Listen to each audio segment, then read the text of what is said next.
Assalamualaikum students, how are you? Today we are starting our chapter 11, that is matrices. Open your books, page number 133. First of all, we have to know what is matrix. A matrix is an arrangement of different quantities in a specific order.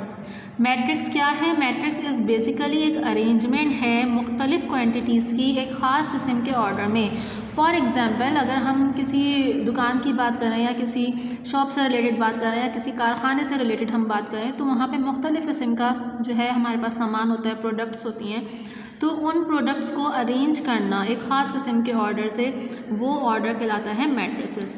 For example, अगर मैं आपसे कहूँ कि मेरे पास जो है 20 pencils हैं, ठीक है. मंडे की बात अगर हम करते हैं, फॉर एग्ज़ाम्पल ऑन मंडे मेरे पास 20 पेंसिल्स और 10 इरेज़र्स हैं, ठीक है. एंड ऑन ट्यूसडे मेरे पास 10 पेंसिल्स और 5 इरेज़र्स हो गए, ठीक है. मैंने डिस्ट्रीब्यूट कर दिए. या अगर हम किसी शॉप की बात करें तो सेल हो गए. तो मंडे को 20 पेंसिल्स और 10 इरेज़र्स और ट्यूसडे को 10 पेंसिल्स और 5 इरेज़र्स. तो इस तरीके से ख़ास फॉर्म में डाटा को अरेंज करना मैट्रिक्स कहलाता है. अब मैट्रिक्स में होता क्या है? मैट्रिक्स में आपके पास जो वैल्यूज़ लिखी हुई होती हैं तो उनको हम किस तरह से पढ़ते हैं. सबसे पहले मैट्रिक्स के अंदर जो वैल्यूज़ हॉरिजॉन्टली लिखी हुई होती हैं, लाइक 20 और 10, इसको हम मैट्रिक्स का रॉ कहते हैं. These are called rows. ये हो गई रॉ, एक ये रॉ हो गई और ये भी हो गई आपकी रॉ. ये हो गई रॉ 1 और ये हो गई आपके पास रॉ 2. इसी तरीके से अगर हम इन्हीं नंबर्स को वर्टिकली देखें, तो वर्टिकली अगर हम इन नंबर्स को देखेंगे तो ये आपके पास कहलाएंगे column, column of a matrix. तो ये हो गया कॉलम 1 और ये हो गया आपके पास कॉलम 2. ओके.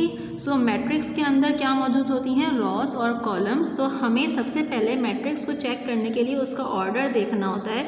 तो ऑर्डर का फॉर्मूला होता है रॉ मल्टीप्लाई बाय कॉलम, ठीक है. फॉर एग्ज़ाम्पल, अगर मैं इसी मैट्रिक्स की बात करूं कि मुझे इस मैट्रिक्स का ऑर्डर लिखना है, तो इसके अंदर रॉ कितनी है?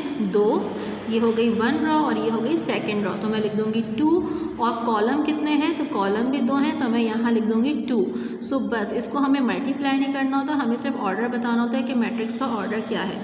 फॉर एग्ज़ाम्पल, अगर आपके पास एक मैट्रिक्स है और जिसके अंदर एक ही एलिमेंट है ए, और मैं कह रही हूँ मुझे इसका ऑर्डर लिखना है, तो आप जानते हैं ऑर्डर का फॉर्मूला क्या होता है? Raw multiply by column. तो अगर मैं इसकी वर्टिकली देखूं और हॉरिजॉन्टली देखूं, तो हॉरिजॉन्टली देखें एक ही डिजिट आ रहा है, ये आ रहा है आपके पास हॉरिजॉन्टली. इट मीन्स इसके अंदर कितनी रॉ है? 1 रॉ. और अगर मैं वर्टिकली देखूं तो इसके अंदर कॉलम भी कितने हैं? 1 column. It means 1 raw 1 column. ये कहलाएगा इसका ऑर्डर, मैट्रिक्स का ऑर्डर. इसके बाद जो हमारे पास टॉपिक है वो है टाइप्स ऑफ मैट्रिक्स. मैट्रिक्स की टाइप्स होती हैं. सबसे पहली टाइप है हमारे पास square matrix, page number 136. A square matrix is a matrix that has an equal number of rows and column. वो मैट्रिक्स जिसके नंबर ऑफ रॉज और नंबर ऑफ कॉलम्स आपस में इक्वल होते हैं उसको हम कहते हैं स्क्वायर मैट्रिक्स. फॉर एग्ज़ाम्पल, अब आपको यहाँ पे देखिए एक मैट्रिक्स ए दिया हुआ है और इसके अंदर सिर्फ एक ही एलिमेंट है 5, यानी इसके अंदर रॉ भी 1 है और कॉलम भी 1 है. इसका ऑर्डर यहाँ पे लिखा हुआ है रॉ इंटू कॉलम, यानी 1 raw 1 column. So it means ये आपके पास स्क्वायर मैट्रिक्स है. अगर इसका दूसरा मैट्रिक्स देखें तो इसमें आपको 2 रॉ नज़र आ रही है, ये हो गई रॉ 1 और ये हो गई रॉ 2. इसी तरीके से कॉलम भी 2 नज़र आ रहे हैं, ये हो गया फर्स्ट कॉलम और ये हो गया सेकेंड कॉलम. सो 2 रॉज 2 कॉलम. तो इट मीन्स ये क्या है? Square matrix.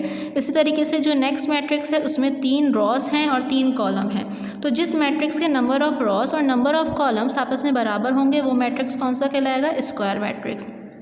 इसके बाद आपके पास है rectangle matrix. A rectangle matrix is a matrix that has an unequal number of rows and columns. अब आपके पास रेक्टेंगल मैट्रिक्स कौन सा है, जिसके नंबर ऑफ रॉस और नंबर ऑफ कॉलम्स जो हैं वो बराबर ना हो, वो इक्वल ना हो, उसको हम कहेंगे रेक्टेंगल मैट्रिक्स। लाइक आपको यहाँ पे दे दिया है मैट्रिक्स ए बी, तो इसके अंदर रॉ 1 है और कॉलम कितने हैं 2, तो इट मीन्स कि ये आपके पास कौन सा मैट्रिक्स है, रेक्टेंगल मैट्रिक्स। और इसको याद रखने का एक और आसान तरीका कि जो मैट्रिक्स आपके पास रेक्टेंगल शेप में आ रहा हो लाइक दिस और दिस, तो वो मैट्रिक्स आपके पास क्या कहलाएगा, रेक्टेंगल मैट्रिक्स। नेक्स्ट है हमारे पास row matrix. A row matrix is a matrix that has only one row. वो मैट्रिक्स जिसकी सिर्फ एक रॉ आपको गिवन हो उसको हम रॉ मैट्रिक्स कहते हैं। यहाँ पर आपको 2 एग्जाम्पल हैं। ये पूरा एक ही नंबर कहलाएगा जो फ्रैक्शन में लिखा है 1/2 3/5। इट मीन्स ये सिर्फ एक ही रॉ है और सेकंड में भी आपके पास सिर्फ एक ही रॉ गिवन है, तो this is also called a row matrix. Next one is column matrix. A column matrix is a matrix that has only one column. अब आपके पास कॉलम मैट्रिक्स कौन सा होता है, जिसमें सिर्फ 1 कॉलम हो। आपने सबसे पहले ही स्टार्टिंग में मैंने आपको रॉस और कॉलम बताएं, तो रॉ में आप जानते हैं कि नंबर्स हॉरिजॉन्टली लिखे हुए होते हैं और कॉलम में नंबर्स वर्टिकली। तो अगर आपको किसी मैट्रिक्स में सिर्फ और सिर्फ हॉरिजॉन्टल लाइन नज़र आ रही है तो इट मीन्स वो आपके पास रॉ मैट्रिक्स है, और अगर किसी मैट्रिक्स में वर्टिकल लाइन में नंबर लिखा हुआ नज़र आ रहा है तो इट मीन्स वो आपके पास कॉलम मैट्रिक्स है। फिर नेक्स्ट है आपके पास इस डायगोनल मैट्रिक्स। ओके, नेक्स्ट है हमारे पास diagonal matrix. A diagonal is a square matrix in which all the elements except those along the leading diagonal are 0। So आपके पास अब डायगोनल मैट्रिक्स किसको बोलते हैं, डायगोनल मैट्रिक्स हम उस मैट्रिक्स को बोलते हैं जिसके डायगोनल वाले नंबर्स के अलावा, डायगोनल आप जानते हैं स्क्वायर को, जो लाइन स्क्वायर को सेपरेट कर डिवाइड कर दे हाफ में क्रॉस फॉर्म में, इस लाइन को हम बोलते हैं डायगोनल। सो डायगोनल में नंबर्स जो मौजूद हैं उसके अलावा जितने भी नंबर्स हैं वो तमाम अगर 0 होंगे तो वो मैट्रिक्स आपके पास क्या कहलाएगा, डायगोनल मैट्रिक्स। फिर है आपके पास scalar matrix. A scalar is a diagonal matrix in which all the elements along the leading diagonal are equal. तो अब आपके पास क्या है, स्केलर मैट्रिक्स हम उसको बोलते हैं जिसके डायगोनल में जो एलिमेंट्स हैं वो आपस में कैसे हों, सेम हो। जैसे ये दोनों x हैं और ये दोनों 0 हैं। सो ये है हमारे पास, तो यहाँ पे हम क्लियरली देख सकते हैं, यहाँ भी डायगोनल में आप देख सकते हैं कि ये तमाम नंबर्स क्या हैं 2, तो बाकी नंबर्स क्या हैं सेम। तो ऐसा मैट्रिक्स जिसके डायगोनल एलिमेंट्स आपस में क्या हों, सेम हों, और जो रिमेनिंग एलिमेंट्स हैं वो भी आपस में कैसे हों, एक जैसे हों, उस मैट्रिक्स को हम बोलते हैं स्केलर मैट्रिक्स। इसके बाद जो आपके पास मैट्रिक्स है वो है null matrix. A null matrix is a matrix in which all the elements are 0। वो मैट्रिक्स जिसके तमाम एलिमेंट्स क्या हो जाएं 0, उस मैट्रिक्स को हम बोलते हैं नल मैट्रिक्स। और फिर लास्ट है आपके पास unit matrix. A unit matrix is a scalar matrix of the order of 2 × 2 in which the elements as long leading diagonal are 1। Unit matrix हम उस मैट्रिक्स को बोलते हैं जिसके डायगोनल में क्या आ रहा हो, 1 आ रहा हो, और बाकी जो डायगोनल है दूसरा उसमें क्या आ रहा हो, 0। ऐसे मैट्रिक्स को हम बोलते हैं यूनिट मैट्रिक्स। नेक्स्ट टॉपिक है हमारे पास ट्रांसपोजिशन ऑफ अ मैट्रिक्स। तो ट्रांसपोजिशन ऑफ अ मैट्रिक्स क्या है, when rows of a matrix are interchange with its column the matrix is said to be transposed. अगर हम किसी भी मैट्रिक्स के रॉ को चेंज कर दें कॉलम में तो वो कहलाता है आपके पास ट्रांसपोजिशन ऑफ अ मैट्रिक्स। तो ये मैं आपको एक करके बताती हूँ कि हम किस तरह से ट्रांसपोज कर सकते हैं। सपोज हम करते हैं कि हमारे पास मैट्रिक्स A है और इसके एलिमेंट्स हैं हमारे पास A, B, C, D, E, F। ये हमारे पास एक मैट्रिक्स है, मुझे इसका ट्रांसपोज लेना है। तो जब मैं ट्रांसपोज इसका लूँगी तो यहाँ पे A के ऊपर छोटा सा T आ जाएगा। आप जानते हैं ये नंबर्स क्या कहलाती हैं, रॉस। तो रॉ को मैं किस में कन्वर्ट कर दूँगी, कॉलम में। इट मीन्स ये हॉरिजॉन्टली लिखा हुआ है तो अब मैं इसको वर्टिकली लिख दूँगी। मैंने रॉ से इसको क्या बना दिया, कॉलम। इसी तरीके से ये भी मेरे पास रॉ है तो मैं इसको किस में लिख दूँगी, कॉलम में। सिंपल, ये कहलाता है हमारे पास ट्रांसपोजिशन ऑफ अ मैट्रिक्स। सो अब हम अपनी एक्सरसाइज स्टार्ट करते हैं। पेज नंबर 143, क्वेश्चन नंबर 3 है, right the order of these matrix. आपने इन मैट्रिक्स के ऑर्डर लिखने हैं, तो मैं यहीं पर इसके आगे इसका सॉल्यूशन कर रही हूँ। ऑर्डर का आप सबसे पहले फॉर्मूला लिखेंगे, row into column. So order is equals to row कितनी है, ये हो गई रॉ 1 और ये हो गई रॉ 2, तो इट मीन्स ये आपके पास 2 रॉस आ गई। और कॉलम की बात करेंगे तो ये हो गया कॉलम 1 और ये कंप्लीट हो गया कॉलम 2, तो इट मीन्स आपके पास आ गए 2 column. So this is your answer. सिर्फ आपने ऑर्डर लिखना है। इसी तरीके से अगर मैं इसका ऑर्डर लिखूँगी तो ऑर्डर का formula again row into column. So order is equals to rows की बात करें, ये हो गई रॉ 1, ये हो गई रॉ 2 और ये हो गई रॉ 3, तो रॉस हो गई 3 और कॉलम कितना है, ये सब एक ही उसमें आ रहे हैं, तो इट मीन्स कॉलम है आपके पास 1। आंसर सेम इसी तरीके से इसके 2 पार्ट्स हैं 3 और 4, वो आप खुद करेंगे, आप खुद से उसका ऑर्डर लिखेंगे। इसके बाद जो आपका क्वेश्चन है वो है क्वेश्चन नंबर 5। क्वेश्चन नंबर 4 नहीं है आपके सिलेबस में। Identify the types of a matrix given below. आपको टाइप्स को आइडेंटिफाई करना है। तो पहला मैट्रिक्स अगर हम देखें 1 0 0 1, आपने टाइप्स ऑफ मैट्रिक्स पढ़े हैं, आप इसके आगे सिंपल लिख देंगे ये कौन सा मैट्रिक्स कहलाता है, जिसके डायगोनल में 1 आ रहा हो और एक डायगोनल में 0। इस मैट्रिक्स को हम बोलते हैं यूनिट मैट्रिक्स। ठीक है। इसी तरीके से अगर मैं सेकंड पार्ट देखूं तो आप नंबर देख सकते हैं कॉलम में लिखे हुए। ठीक है, इट मीन्स ये क्या है आपके पास कॉलम मैट्रिक्स। अगेन अब आप यहाँ पे इसको देख लें तो ये आपके पास थर्ड वाला जो है, इसके नंबर ऑफ़ रॉज और नंबर ऑफ़ कॉलम आपस में बराबर हैं, 2 rows 2 column. So it means ये है आपके पास स्क्वायर मैट्रिक्स। नंबर 4 आपके पास ये नंबर्स किस में लिखे हुए हैं, रॉ में लिखे हुए हैं, इट मीन्स ये आपके पास है रॉ मैट्रिक्स। सिमिलरली अब आपके पास नंबर 5 6 7 8 इसी तरीके से आप इनकी टाइप्स लिखेंगे कि ये कौन सी टाइप्स ऑफ मैट्रिक्स हैं। सो अब जो हमारे पास क्वेश्चन है क्वेश्चन नंबर 8, क्वेश्चन नंबर 6 और 7 भी आपके पास सिलेबस में नहीं है। सो क्वेश्चन नंबर 8 है find the transpose of the following. अभी मैंने आपको ट्रांसपोज बताया था कि हम ट्रांसपोजिशन मैट्रिक्स की कैसे निकाल सकते हैं।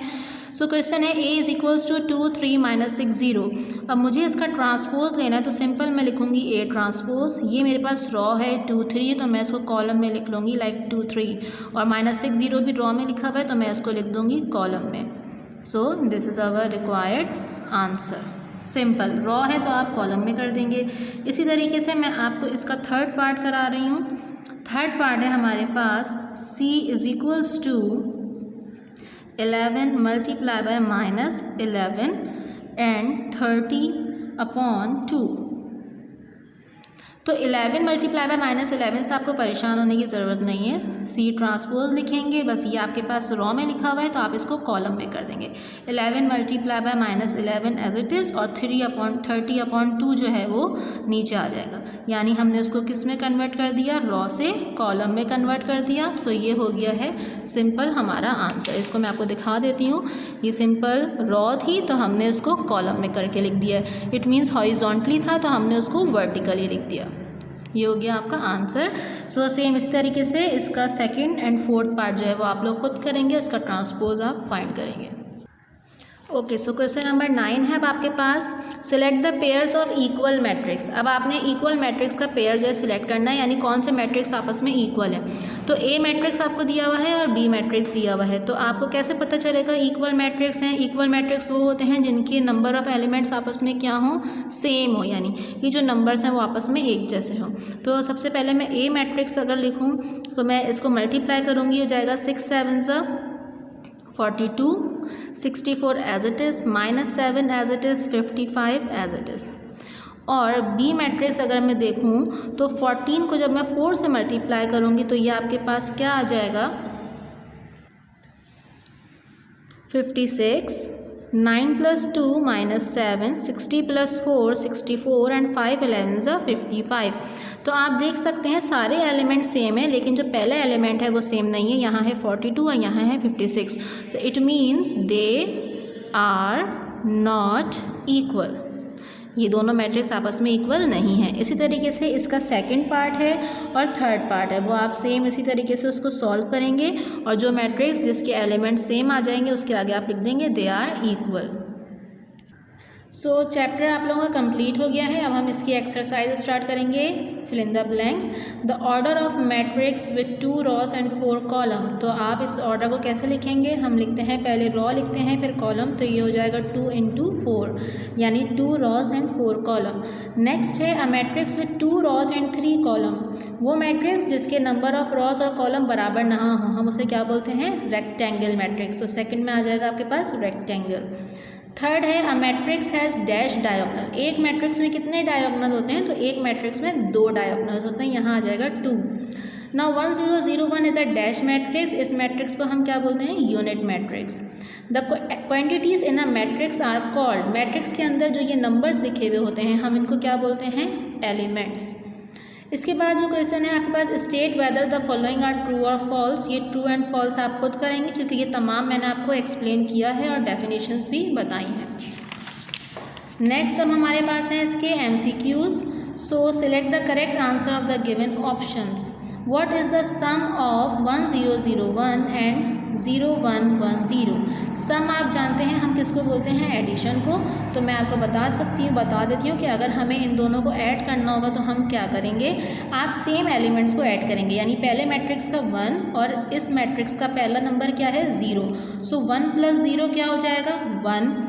फिर आप इस 0 को इस 1 में ऐड करेंगे, 0 + 1 1, देन 0 + 1 1 एंड 1 + 0 1। ये कहलाता है एडिशन का मेथड। पहले मैट्रिक्स का एलिमेंट और दूसरे मैट्रिक्स का भी पहला एलिमेंट, उसको आप ऐड करेंगे और जो आंसर आएगा उसको आप सिलेक्ट कर लेंगे। नेक्स्ट है हमारे पास सेकेंड इज़ व्हाट इज़। अब इन दोनों मैट्रिक्स को हम अगर माइनस करेंगे तो हमें क्या आंसर मिलेगा। सो अगेन 8 में से आप 3 माइनस करेंगे, 5 में से आप 0 माइनस करेंगे, 12 में से आप 20 माइनस करेंगे और -1 में से आप 1 माइनस करेंगे। तो जो आंसर आएगा उसको सिलेक्ट कर लेंगे। नंबर 3 है what is the transpose. Transpose मालूम करना आपको आता है तो उसका आंसर खुद सिलेक्ट करेंगे। Which of these is a scalar matrix. Scalar matrix आपने पढ़ा है किसे कहते हैं, तो इनमें से आप सिलेक्ट करेंगे स्केलर मैट्रिक्स कौन सा है। Which of the following matrix is equals to 3 6 10 -4। इन तमाम मैट्रिक्स को आप रफ में सॉल्व करेंगे और चेक करेंगे कि किसका आंसर 3 6 10 और -4 आ रहा है, तो वो हो जाएगा आपका आंसर। सो ये चैप्टर आपका कंप्लीट हो गया है। इसका काम बहुत ही अच्छे से साफ सुथरा करिएगा। Thank you.